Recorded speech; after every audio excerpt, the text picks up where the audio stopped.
Segundo Crônicas, está lá no Antigo Testamento.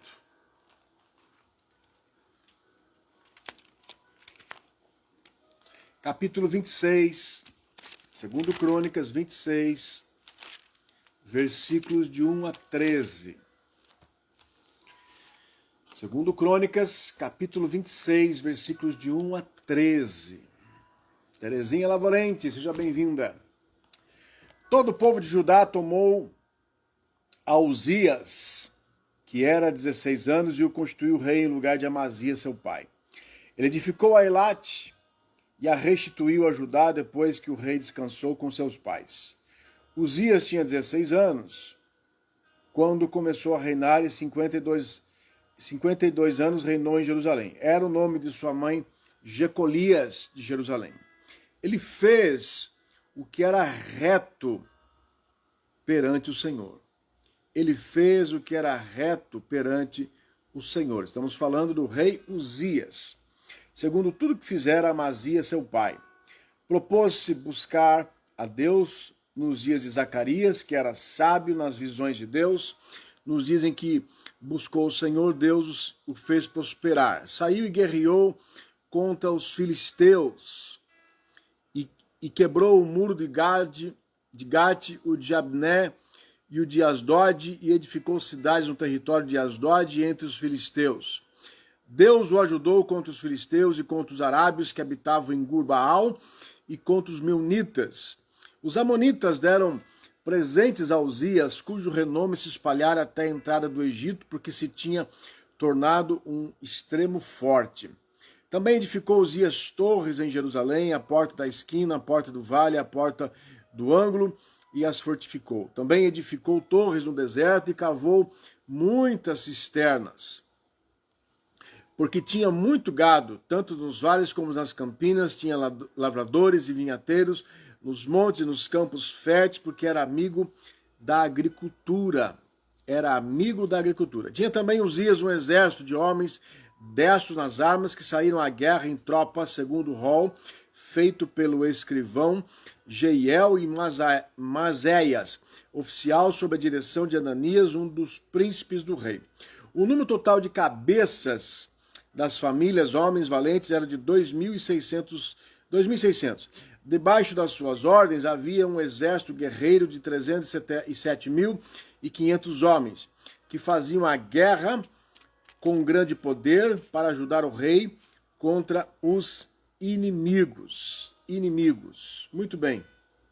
Esta é a palavra que nós acabamos de ler. Estamos falando de um rei chamado Uzias, e a própria palavra de Deus diz que Uzias fez o que era reto perante o Senhor. Uzias foi um homem abençoado, próspero, que trazia consigo características que não são importantes, né? Que evidenciavam ou que possibilitavam essa prosperidade de Deus na sua vida. Então eu quero aqui compartilhar com você algumas dessas características. Vamos ver se vai dar tempo da gente falar de pelo menos 10 dessas características. A primeira delas é que um homem abençoado como Uzias é alguém que trazia consigo a longevidade. Olha o que diz o versículo 3.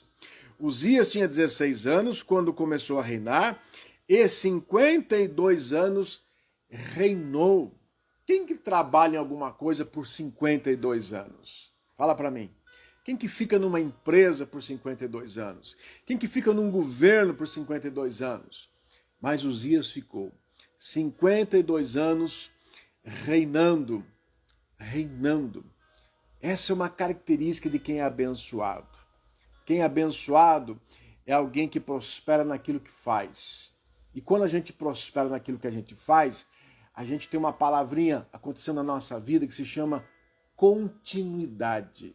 Continuidade. Eu me lembro alguns anos, eu assisti em São Paulo, no Credit Hall, aquele pastor de Uma Vida com Propósito, Rick Warren, né?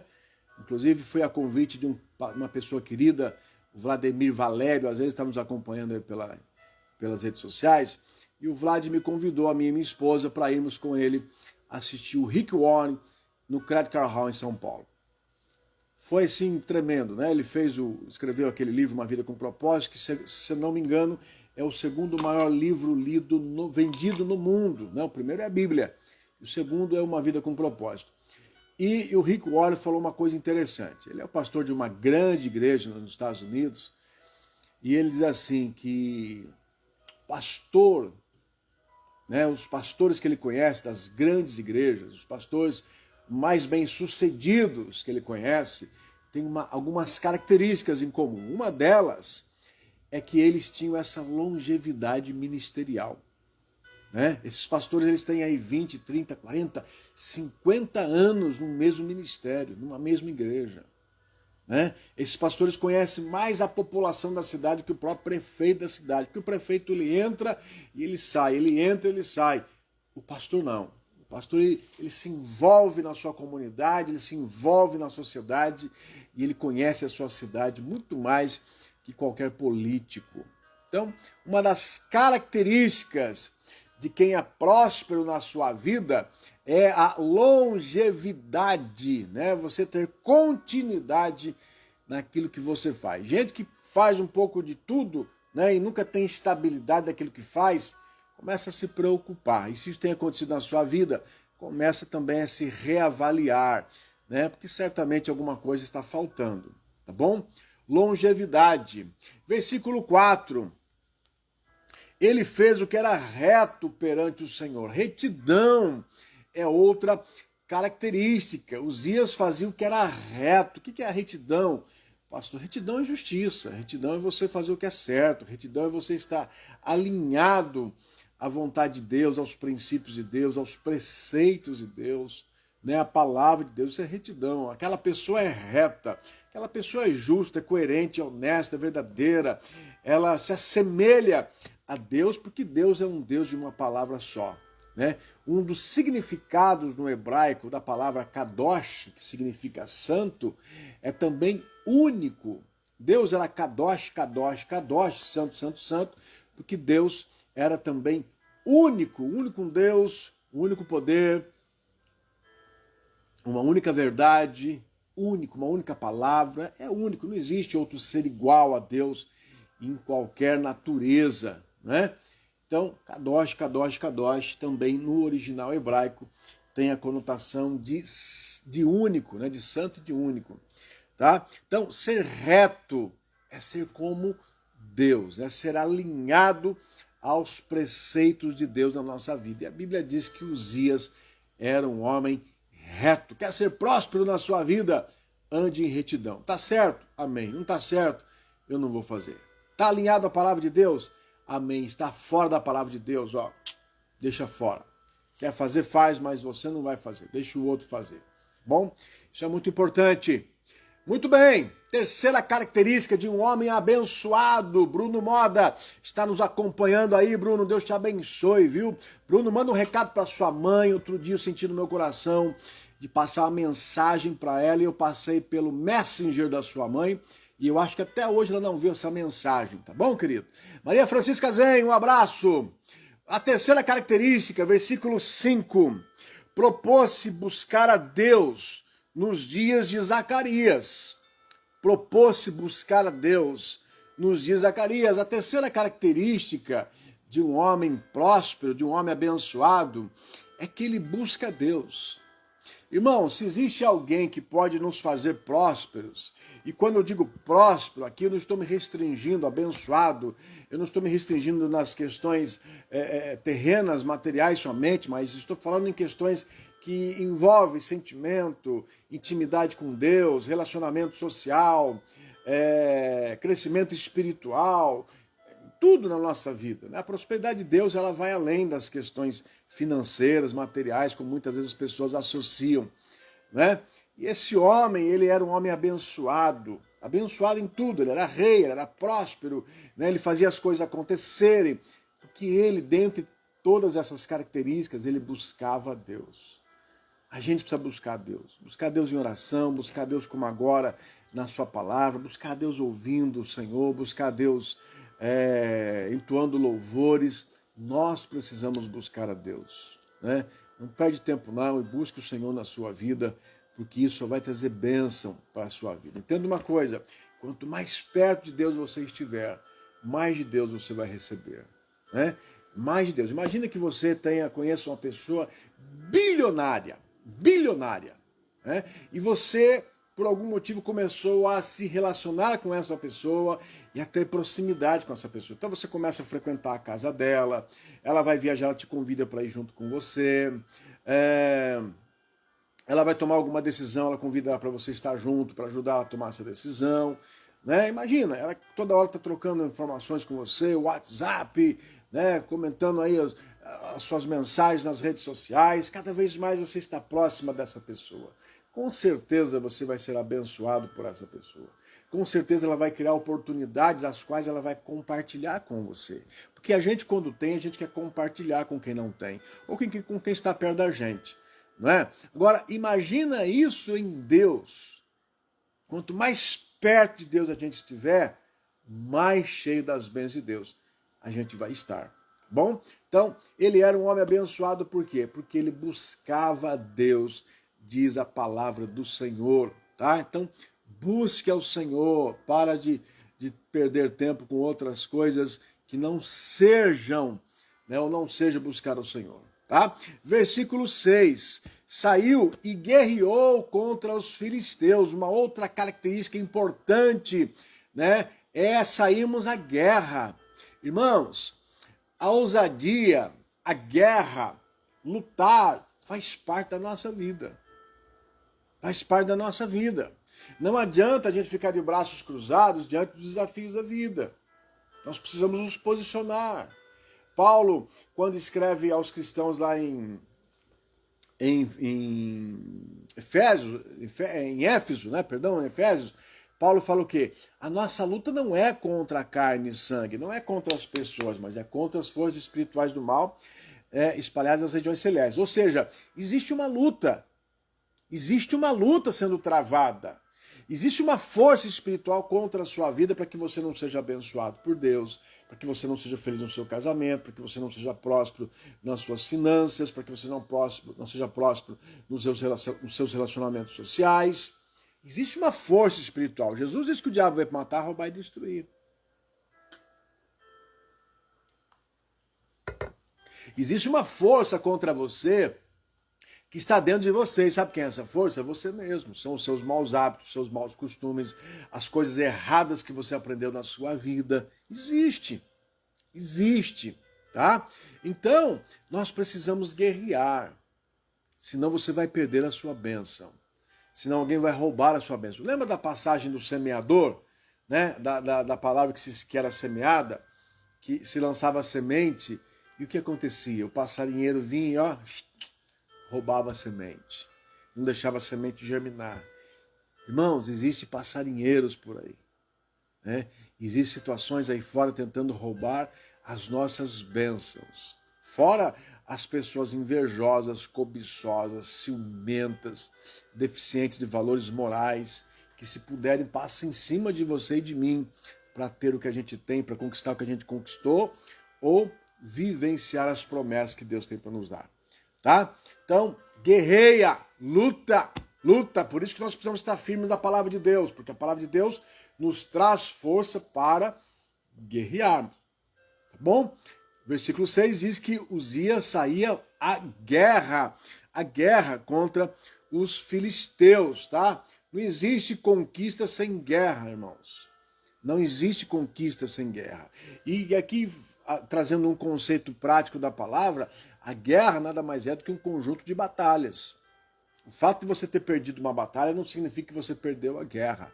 Perdeu a batalha, se levanta, se recompõe, se prepara, se fortalece, a próxima você vai vencer, e a outra você vai vencer, e quando você vê, você venceu essa guerra. Tá? Não desiste não. Isso é muito importante. Quinta característica de uma pessoa abençoada é que ele edificava. Olha o versículo 6 e 10.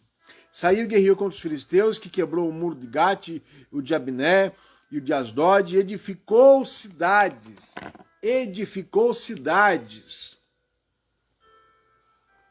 no território de Asdod, entre os filisteus. Né? Então, ele edificava cidades. Versículo 10. Também edificou torres no deserto. Edificou torres no deserto e cavou muitas cisternas, porque tinha muito gado.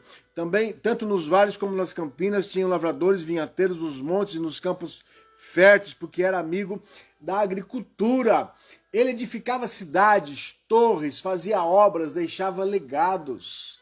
Pessoa que é abençoada, o que significa edificar alguma coisa? Significa que você vai construir alguma coisa e ninguém constrói para destruir, né? Então, o que você constrói vai ficar. Você vai embora, mas o que você construiu vai ficar.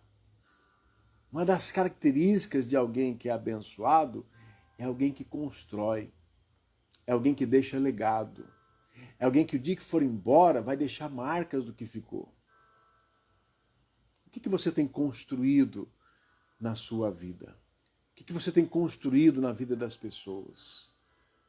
A Bíblia, eu já preguei essa mensagem, a Bíblia traz a história de um rei que quando morreu não deixou saudades. Olha que coisa triste. Alguém que não construiu coisas boas na vida dos outros, no coração dos outros. Não é?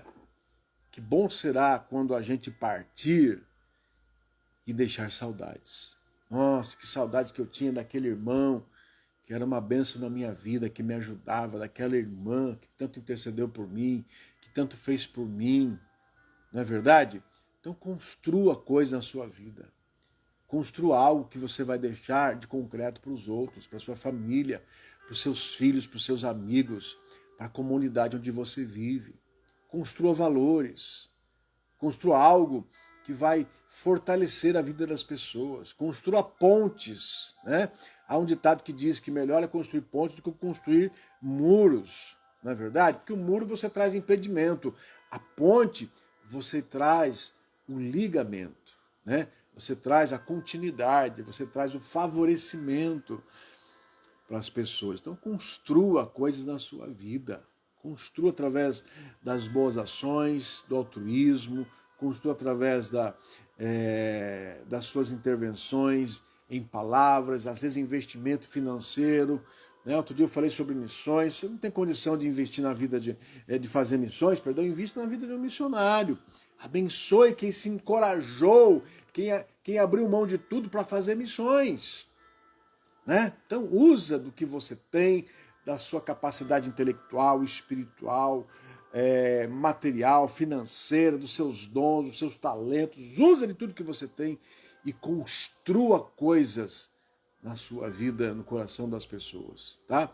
Ele era um homem que construía cidades, torres, fazia obras, deixava legados. Tá vendo aquela instituição lá criada para nos abençoar? Pois é, foi o rei Uzias que construiu. Né? Às vezes a gente vê as coisas na nossa cidade, por exemplo, a gente não para pensar quem fez. Por exemplo, os hospitais na sua cidade. Olha que coisa importante. Independente de onde vem o recurso, independente se é recurso público, alguém se dispôs a assumir essa responsabilidade de construir um hospital, de construir uma casa de idosos, de construir até um presídio, né? Mas é algo que construiu para o bem da sociedade, algo que vai trazer bênção para a comunidade. Então construa. Isso é muito importante. Né? Lá no norte é muito comum as pessoas se verem sensibilizadas e ofertarem, construírem poços artesianos. Então lá eu quero dar um poço artesiano para ser construído em tal lugar. E vai lá, paga todas as despesas, não é barato um poço artesiano, né? Vai gastar aí, no mínimo aí uns 100, 200 mil reais, dependendo da profundidade. Mas eu quero ofertar, eu vou construir um poço artesiano. Já pensou que maravilha você ser usado para construir um poço artesiano para uma comunidade, sabendo que um lugar que não tinha água agora tem água graças a você? Mas isso é um privilégio. Isso é um privilégio. Gente abençoada é gente que constrói na vida das pessoas. Bom? O que mais? Versículo 7. Deus o ajudou. Deus o ajudou. Sabe qual é a outra característica? E essa é a sexta característica, que Uzias era ajudado por Deus. Quem é abençoado por Deus é alvo da ajuda divina, é alvo da graça, é alvo das intervenções do Senhor, é alvo das manifestações de Deus na sua vida. Deus o ajudou. Deixa Deus te ajudar. Deixa Deus fazer de você a continuidade dele na terra. Deixa Deus fazer de você um instrumento divino nas suas mãos. A gente, como igreja, já é a continuidade de Cristo, não é verdade? Jesus é o cabeça da igreja e nós somos o corpo, né? Então, quando você sai pregando o evangelho, quando você sai ajudando as pessoas, é Jesus que você está levando com você, né? Agora, faça isso de uma forma mais intensa e você vai ver Deus te ajudar. Há um versículo que eu gosto muito, que está lá, não me recordo agora se é 1 ou 2 Samuel 2,30, eu acho que 1 Samuel 2,30, que diz assim, Samuel fala assim, se referindo a Deus: aqueles que me honram, eu honrarei. Aqueles que me honram, eu honrarei. Então, quer ser ajudado por Deus? Quer ser honrado por Deus? Quer ser beneficiado por Deus? Então, faz a tua parte aí, tá? Isso com certeza vai trazer bênção sobre a sua vida, tá? Versículo 8. Os amonitas deram presentes a Uzias, cujo renome se espalhara, né? Tornou o seu nome conhecido. Gente que é abençoada é gente que se torna conhecida pelas suas bênçãos, pelas suas ações, pela sua boa índole, pelo seu bom nome, pelo seu caráter, pela sua comunhão com Deus, pela sua semelhança a Cristo, né? E por que se torna conhecido? Porque coisa boa todo mundo quer conhecer. Não é verdade?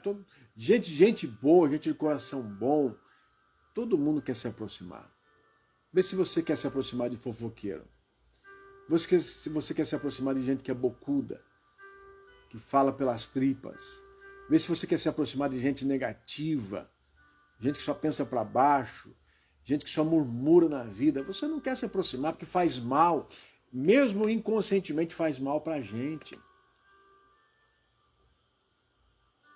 Agora, gente boa, gente abençoada, gente cheia de unção de Deus, gente cheia de bons conselhos para dar, gente alegre, gente para cima, todo mundo quer, né? E o nome deste rei passou a ser um nome reconhecido, né? Bastante reconhecido, sinal do que Deus estava fazendo na vida dele, tá? Isso é muito importante. Oitava característica de uma pessoa abençoada, de um homem abençoado, é que ele era amigo da agricultura, versículo 10. Também edificou torres no deserto e cavou muitas cisternas, porque tinha muito gado. Tanto nos vales como nas campinas tinha lavradores e vinhateiros, nos montes e nos campos férteis, porque era amigo da agricultura. O que significa isso? Ele investia naquilo que era importante para ele. Ele investia, né, naquilo que era instrumento do seu sustento e no sustento do seu povo. Isso é justiça. Isso é justiça. É você beneficiar as pessoas que estão debaixo da sua autoridade. É você beneficiar as pessoas mediante o poder que você tem de fazer o bem. É pecado quando a gente tem o poder de fazer o bem e a gente não faz o bem. E ele tornou-se, então, amigo da agricultura, né? Alguém que investia na agricultura. E a agricultura, dentro daquele cenário, era um instrumento para o seu sustento e o sustento do povo. Um homem abençoado é alguém que investe naquilo que é o seu instrumento, o seu sustento, e também instrumento de sustento na vida das pessoas. Né? Você tem sido amigo daquilo que te faz bem?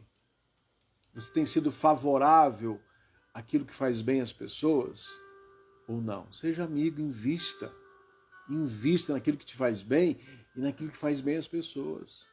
Invista. Invista. Sabe, irmãos, a gente não pode passar a responsabilidade das coisas que estão ao nosso redor apenas ao poder público, ao outro, Não, nós somos responsáveis de morarmos num bairro melhor, numa cidade melhor, numa casa melhor, né? Nós temos o domínio de influenciar diretamente o lugar onde nós estamos. Onde nós estamos. Então, seja amigo daquilo que te faz bem. Seja amigo daquilo que faz bem para os outros. Sabe? Outro dia eu fiquei assim, não vou dizer revoltado, mas um sentimento ruim. Eu não me lembro onde eu estava na rua e passou um carro assim e o cara jogou, não sei se era uma latinha de refrigerante, que jogou na rua, assim, no asfalto, né? Ele podia ter muito bem guardado aquilo lá e quando estivesse próximo de uma lixeira, jogasse na lixeira. Mas não jogar na rua, que coisa feia, né? Jogar as coisas na rua. Jogar papel de bala, papel de sorvete, qualquer coisa que estiver no seu carro. Eu prefiro que o meu carro esteja sujo e quando eu estiver perto de um lixo, tira a sujeira e joga no lixo, do que ficar jogando as coisas na rua. Então, ser amigo da agricultura é você beneficiar aquilo que te faz bem em sociedade, como sustento da sua vida e sustento das pessoas que estão ao seu redor. Se eu faço a minha parte, você faz a sua parte, todos nós fazemos a nossa parte, a gente vai vivendo uma sociedade melhor. Eu ensino isso dentro da igreja. Né? A igreja é dividida em departamentos, diaconia, intercessão, louvor, ensino, capelania, enfim. Mas se qualquer pessoa estiver passando no templo da igreja, tiver um copo plástico no chão, você não precisa ser diácono para pegar o copo e jogar no lixo. Pega o copo e joga no lixo. Se você vê que tem uma cadeira fora do lugar, pega a cadeira e coloca no lugar. Eu não preciso ser responsável, estar enquadrado dentro de um departamento que zela pelas coisas físicas da igreja para que eu faça isso. Isso é conceito moral, social, isso é conceito de relacionamento em sociedade. Né? Então seja amigo daquilo que te faz bem, seja amigo da sua casa, cuida da sua casa. Né? Eu já faz um bom tempo, e minha esposa está assistindo aqui comigo, ela é testemunha disso. Eu não consigo mais sair de casa se eu não arrumar as camas da minha casa. Não consigo. Se porventura um dia minha esposa não arrumou, eu vou arrumar. Porque às vezes a gente sai cedo, sai correndo, né? Mas eu não consigo mais sair da minha casa se eu não arrumar a minha cama e a cama da minha filha. E esses dias até eu postei um vídeo, acho que foi ontem até, de uma pessoa, de um militar falando sobre isso, né? A importância de arrumarmos a nossa cama. Se a gente logo de início não arruma a nossa cama, você vai ter dificuldade de se arrumar durante o seu dia. Tá? Mas independente disso, o princípio não é arrumar cama, o princípio é amar aquilo que te faz bem. Amar aquilo que te faz bem. Tem coisa fora do lugar, coloca no lugar. Bom, e invista, ele investia na agricultura, tá? Isso é muito importante. 9. Tinha quem ajudar ou ajudava, né? Ele tinha um exército de pessoas, de soldados, de homens a seu favor. Versículos 11 a 13. Tinha também Uzias um exército de homens. Tinha um exército de homens, destros, nas armas que saíam à guerra em tropa, segundo o rol feito pelo escrivão Jeiel e Maiseias. O número total das cabeças das famílias, homens valentes, era de 2.600. Debaixo das suas ordens havia um exército guerreiro de 307.500 homens que faziam a guerra com grande poder para ajudar o rei contra os inimigos. E, em outras palavras, Uzias era um homem abençoado e como homem abençoado ele tinha um exército em seu favor. Deixa eu falar uma coisa para você. Quando a gente é abençoado por Deus, pessoas se levantam em nosso favor. Em diferentes áreas. É gente te guardando moralmente, é gente te guardando espiritualmente, está orando pela sua vida, é gente te guardando financeiramente, pastor, estou dando aqui uma ajuda financeira para o senhor, quero dar uma oferta para o senhor, né? Quero dar uma oferta para o senhor. Quando nós somos abençoados por Deus, trazemos como característica pessoas que se levantam em nosso favor, em todas as áreas que você possa imaginar. Tá? Então, se você não tem levantado um exército em seu favor, Começa a rever a maneira com que você tem se relacionado com as pessoas. Começa a rever a maneira com que você tem se relacionado com Deus. Quando eu digo pessoas, porque quando a gente tem relação com Deus, naturalmente a gente quer abençoar o outro. A gente não é egoísta nas nossas ações. A gente tem prazer de abençoar os outros, não é verdade? De dar do nosso tempo, da nossa capacidade intelectual, espiritual, né, social, intelectual, em tudo, de dar para o outro, financeira, material. Tá? Então a pessoa abençoada por Deus é gente que é assistida pelos outros. Isso é muito bom. Isso faz muito bem para a gente se sente amado pelas pessoas, não é verdade? Uma vez eu me recordo de um casal aqui da igreja que bateu na nossa porta lá na minha casa, cheio de sacolas nas mãos. Cheio de sacolas nas mãos. E me deu acho que umas 11 camisas. Acho que eram 11 camisas. Né? Tudo novas, que eu uso até hoje. Camisas novas, compradas na loja e levadas para mim de presente. Eu ia fazer uma viagem para o exterior, e acho que eles se aperceberam que eu precisava trocar de roupa e não tinha condição para trocar de roupa. Foram na minha casa e me levaram 11 sacolas e deram ainda um dinheiro para minha esposa comprar roupa para ela e para minha filha. Que coisa deliciosa. Né? Que coisa deliciosa. Não só pelo fato de ter dado alguma coisa materialmente falando, mas o fato de você saber que alguém pensou em você, se lembrou de você, alguém dedicou o seu tempo, né, para ir numa loja comprar algo para você. Que coisa maravilhosa. Não é, irmãos? Então, um homem abençoado, uma mulher abençoada, uma pessoa abençoada por Deus, é gente que levanta um exército em seu favor. Um exército em seu favor. Você não precisa se vender para isso, não. Você não precisa bajular ninguém para isso, não. Basta você ser usado por Deus, estar nas mãos de Deus e amar o seu próximo como Deus nos ensina. E você vai ver isso acontecer na sua vida. Tá? Isso é muito importante. E por fim, uma 10ª característica é que preocupa-se com o pouco e com o muito. Quem é abençoado dá atenção às coisas poucas e às coisas maiores, profundas. Isso é muito importante. Versículo 14 e 15. Versículos 14 e 15. Preparou-lhes Uzias para o exército escudos, lanças, capacetes, couraças e arcos e até fundas para tirar pedras. Fabricou em Jerusalém máquinas de invenção de homens peritos destinadas para as torres e cantos das muralhas para tirarem flechas e grandes pedras. Divulgou-se a sua fama até muito longe, porque foi maravilhosamente ajudado até que se tornou forte. Ele fez coisas pequenas e coisas grandes. Ele tinha a sensibilidade de saber as coisas pequenas que o povo precisava, mas também as coisas grandes. Gente abençoada é gente que faz coisas grandiosas, é um grande empreendedor, mas também é gente que percebe das coisas pequenas. Viu? Porque tem a sensibilidade de Deus, né? Não abre mão de detalhes, daquilo que para muitos é algo insignificante. Daquilo que para muitos é algo insignificante, né? E também não tem medo de fazer as coisas maiores, mas eu vou assumir esse compromisso, eu vou assumir essa grande responsabilidade, porque não? Você não crê que Deus está na sua vida? Você não crê que Deus está na sua vida? Por exemplo, aqui em Piracicaba tem um hospital, o Illumina, não sei, não sei como se pronuncia, né? Que é para tratamento de câncer, que é a iniciativa de uma médica, né? De um conjunto de pessoas, mas quem encabeçou esse projeto foi uma médica. Independente se ela ganha dinheiro com isso, não ganha dinheiro com isso.